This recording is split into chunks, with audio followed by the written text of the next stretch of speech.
Bisa cari apa, Kak? Cari prodi yang memiliki skill dalam mendidik anak sekolah dasar. Oh, kenapa Kakak cari di sini? Kalau mau cari itu di situ, Kak. Oh, itu. Ayo ikut kami.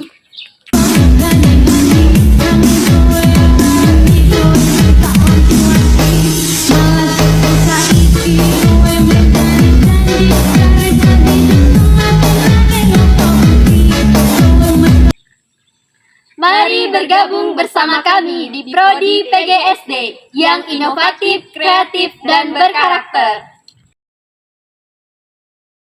Hai teman-teman semuanya, jumpa lagi bersama saya Francisca Elviani selaku pembawa acara di podcast Guru ID. Dan salam kenal bagi teman-teman semuanya.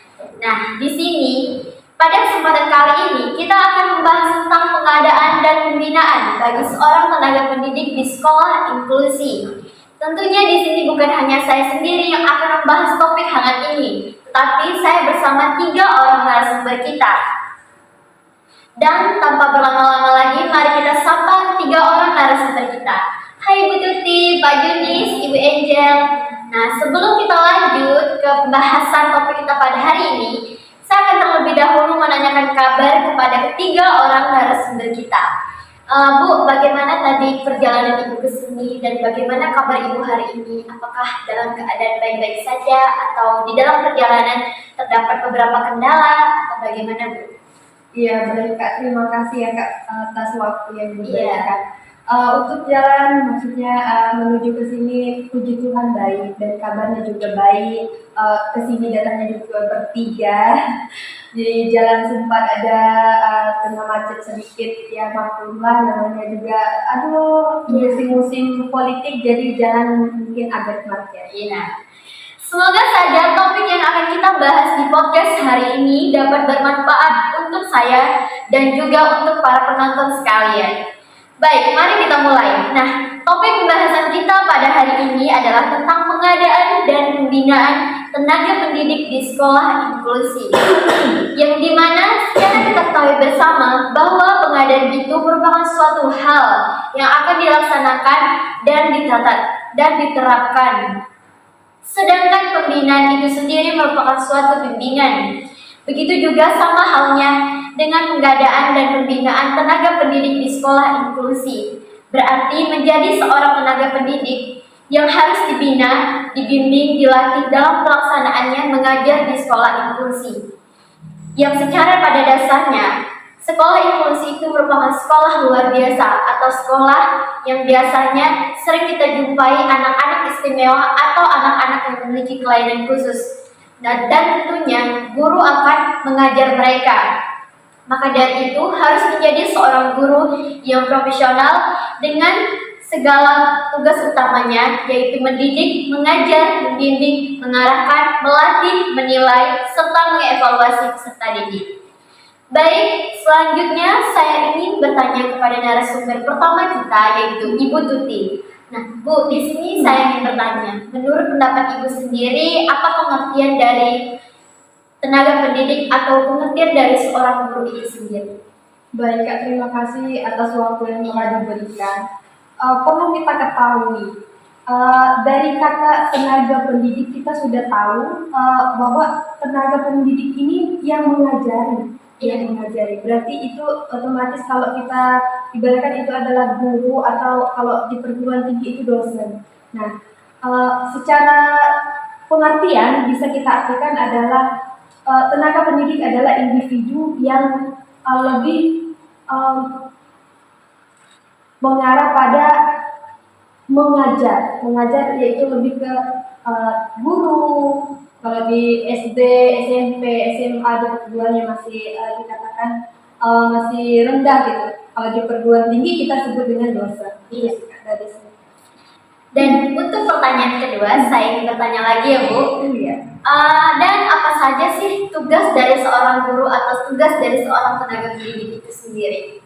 Baik Kak, kalau untuk tugasnya dia lebih ke ibaratnya itu mendidik, mengajari bagaimana cara proses belajar kita menjadi lebih baik gitu. Bagaimana mereka mengajari mereka cara memahami dengan cepat pelajaran yang kita ajarkan, lalu memberikan nasihat bagaimana menjadi anak peserta didik yang baik, yang punya akal budi pekerti yang baik, gitu sih Kak kalau boleh. Ya. Baik, Bu Tuti, terima kasih atas jawaban yang telah diberikan kepada saya. Nah, teman-teman, jawaban dari Bu Tuti tadi itu sangat benar-benar memuaskan kita, sehingga kita bisa mengetahui apa saja tugas dan pengertian dari seorang guru itu sendiri. Nah, saya akan lanjut bertanya kepada narasumber yang kedua, yaitu kepada Ibu Angel. Bu Angel, saya akan bertanya kepada Ibu Angel. Pertanyaan pertama itu adalah, menurut pendapat Ibu, apa saja yang dimaksud dengan kedudukan tenaga pendidik? Terima kasih. Menurut saya, kedudukan tenaga pendidik merupakan tenaga profesional yang bertugas merencanakan dan melaksanakan proses pembelajaran, menilai hasil pembelajaran, melakukan pembimbingan dan pelatihan, serta melakukan penelitian dan pengabdian kepada masyarakat. Guru sebagai pendidik memiliki peran dan tanggung jawab yang sangat besar dalam membentuk generasi penerus bangsa. Guru tidak hanya mengajarkan ilmu pengetahuan dan keterampilan kepada peserta didik, tetapi juga membina karakter dan nilai-nilai luhur kepada mereka. Baik, Bu. Nah, untuk pertanyaan kedua, apa saja sistem ketenagaan sekolah inklusi?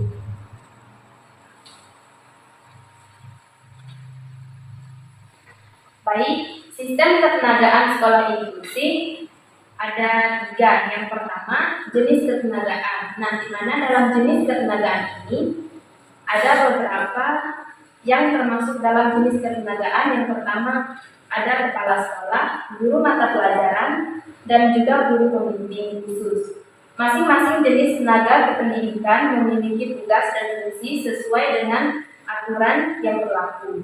Sekolah penyelenggara pendidikan inklusi diharapkan memiliki guru pembimbing khusus yang bertugas mendampingi guru-guru mata pelajaran di sekolah inklusi dalam proses pembelajaran. Kemudian yang kedua ada pengembangan. Untuk pengembangan tenaga pendidik pada satuan pendidikan memiliki peran dan tanggung jawab yang sangat besar dalam membentuk generasi penerus bangsa. Guru tidak hanya mengajarkan ilmu pengetahuan dan keterampilan kepada peserta didik, tetapi juga membina karakter dan nilai-nilai luhur kepada mereka. Baik, Bu. Nah, untuk pertanyaan kedua, apa saja sistem ketenagaan sekolah inklusi?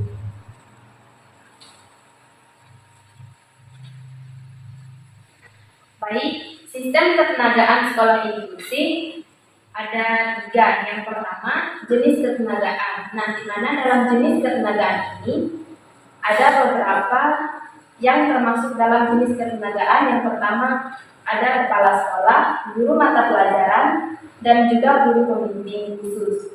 Masing-masing jenis tenaga kependidikan memiliki tugas dan fungsi sesuai dengan aturan yang berlaku. Sekolah penyelenggara pendidikan inklusi diharapkan memiliki guru pembimbing khusus yang bertugas mendampingi guru-guru mata pelajaran di sekolah inklusi dalam proses pembelajaran. Kemudian yang kedua ada pengembangan. Untuk pengembangan tenaga pendidik pada satuan pendidikan penyelenggara pendidikan inklusi pada hakikatnya sama dengan pengembangan ketenagaan pada sekolah-sekolah pada umumnya. Kemudian yang ketiga ada kerjasama. Untuk mengembangkan kemampuan tenaga pendidik, lembaga satuan pendidikan penyelenggara program inklusi wajib melakukan kerjasama dengan perguruan tinggi, khususnya yang memiliki program yang relevan dengan jenis kemampuan dan kebutuhan yang diperlukan, serta dikembangkan mengikuti 4 kompetensi, yakni kompetensi pedagogis, profesional, kepribadian, dan serta kemampuan khusus yang berkenaan dengan pelayanan anak-anak berkebutuhan khusus. Teman-teman semuanya, di sini kita dapat mengetahui beberapa tugas atau tugas utama bagi seorang guru inklusi yang dimana juga mencangkup tentang ilmu pedagogik. Yang dimana ilmu pedagogik itu sangat penting ya untuk dilaksanakan seorang guru atau untuk dikuasai seorang guru. Karena pada dasarnya seorang guru itu akan mengajar, membina, serta mendidik para peserta didik. Dan untuk pertanyaan selanjutnya kepada narasumber kita yang ketiga, yaitu kepada Pak Junis. Halo Pak Junis, saya ingin bertanya Pak. Menurut pendapat Pak Junis sendiri, apa pengertian dari kualifikasi dan sertifikasi bagi seorang tenaga pendidik? Menurut saya, kualifikasi menunjukkan pada kriteria dan persyaratan pendidikan serta kemampuan yang dimiliki oleh seorang tenaga pendidik. Sedangkan sertifikasi adalah proses penilaian resmi yang mengonfirmasi bahwa seorang pendidik memenuhi standar tertentu dalam hal kualifikasi dan kompetisi untuk melaksanakan tugas pengajaran. Baik Pak, terima kasih atas jawaban serta kesempatan yang diberikan kepada saya untuk bertanya ketiga pada orang narasumber kita. Nah tentunya di sini kita mendapatkan banyak sekali pengetahuan atau ilmu yang akan kita bagikan kepada saya sendiri, kepada para penonton juga. Baik, terima kasih kepada ketiga orang narasumber kita yang sudah meluangkan waktunya untuk membahas topik kita pada hari ini. Dan terima kasih juga kepada para penonton yang sudah menonton acara di podcast Guru ID. Dan kami ucapkan terima kasih. Sampai jumpa lagi di topik selanjutnya.